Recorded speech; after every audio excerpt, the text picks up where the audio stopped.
What's up, guys? Let's go 90s today. Let's go pure 90s, a totally 90s group that could really only exist in the 90s, that totally, just exemplified all the aspects of various hip hop 90s styles and talking about Y'all So Stupid. Was the name of the group. They only had one album, short-lived group from like 1992 to 1993. They had two singles.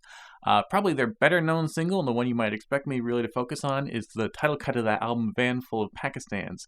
That's the one where they got some kind of messages in the lyrics, and, sort of a more memorable sample for a main loop and a kind of a catchy sung R&B chorus, and that's pretty cool. But for me, the big single really was their first one, 95 South. In fact, these guys not only sort of being very kind of Far Side-like and sort of being very Souls of Mischief-like and sort of having the kind of crazy deliveries with all kinds of punchlines and kind of going off in all directions. They might make a pop culture reference, they might talk about something serious, and kind of high-pitched voices and kind of all over the top like that.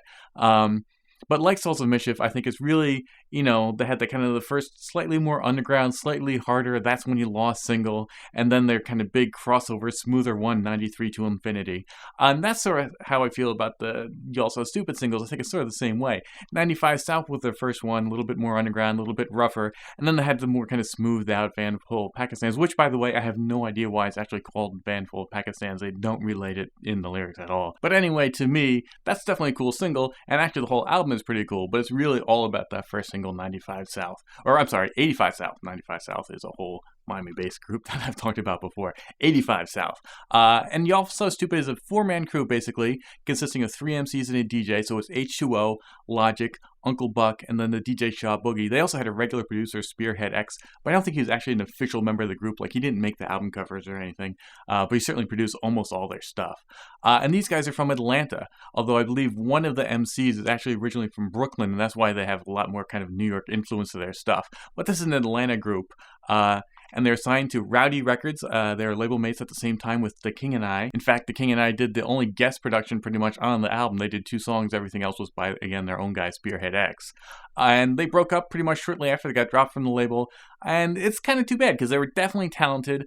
You can totally see why these guys did not blow up. Certainly, I think they shot themselves in the foot with both the name of the group and the name of the album and the name of their big single.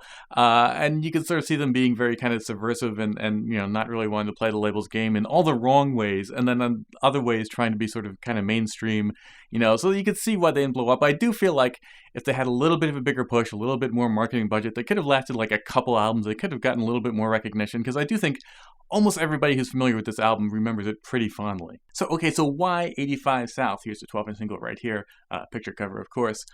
Again, Van Full of Pakistans, it has interesting kind of messages, like the first verse, he's talking all about sort of drug addiction and stuff like that, and his mother, so that's kind of interesting. And then there's some stuff about the industry and all that, which is a little bit more cliche, but it's got the memorable, loop, it's got the sung chorus, I think most heads really gravitate towards that song. So why 85 South? Again, I just think it's a stronger, more catchier. It holds up better over time, perhaps. It's got a really thumping boom, boom, boom kind of bass line and flow. Each MC just basically kicks crazy freestyle rhymes. It's really sort of a chaos, which I think is sort of, what Y'all So Stupid represents at their best, where they're saying some interesting things, but they're kind of all over the map. It's all about style and delivery and freestyleness. So, sometimes they're talking out bugged out stuff like, my gun is full of lead, I'm so angry. But they're not talking like gangster rappers. You're not supposed to think of them as gangster rappers. They're not trying to sell you that image or anything. It's just the kind of craziness they'll just throw into the lyrics. Other times they'll say, coming from Atlanta, but I ain't no hick, step back or I'll stab you with my afro pick. That kind of craziness. Like even if you look at their logo, like this two screaming brains kind of back to back and merged together. That's sort of what I think they're about at their best. And that's what I think is really represented in this song. And I can see why they picked this as their lead single to sort of introduce themselves. 85 South just sort of rapping about a highway in itself is not so fascinating, but again, just really killer track. Each guy kind of kills it on their own, sort of a good setup for who each MC is. I really love when they bring in Brand Nubians One for All on the breakdown. That's really dope. So the record just really kind of works. It's got this kind of cool rhythm scratch that's kind of mixed in. I think they just sample the scratch, but still it sounds dope. Also, by the way, it sounds like they take a shot at Kilo. It's a quick line. They're definitely saying Kilo is crazy whack, unless they're referring to someone or something else. It seems like, Kilo, of course, is also from Atlanta, as in Kilo Ali.